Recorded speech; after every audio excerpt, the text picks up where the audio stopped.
আমার কাছে যদি জিজ্ঞেস করা হয় পৃথিবীর সর্বশ্রেষ্ঠ খাবার কি, তাহলে চোখ বন্ধ করে একটাই কথা মাথায় আসবে, যার আর কোনো তুলনা নেই। আমরা মধ্যমগ্রাম বাজার গিয়ে একেবারে বর্ষার ইলিশ কিনে এনেছি।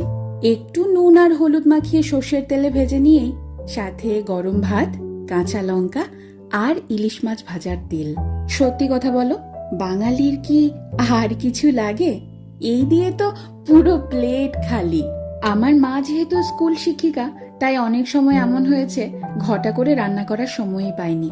আর সে সময় যদি বাড়িতে ইলিশ মাছ থাকতো, তাহলে এই ইলিশ মাছ ভাজা দিয়ে কত তৃপ্তি করে খেয়ে উঠেছি সবাই।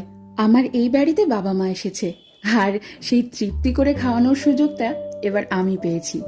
আমার খাদ্য রসিক বাবা গরম গরম ভাত আর ইলিশ মাছ ভাজা নিয়ে বসে পড়েছে।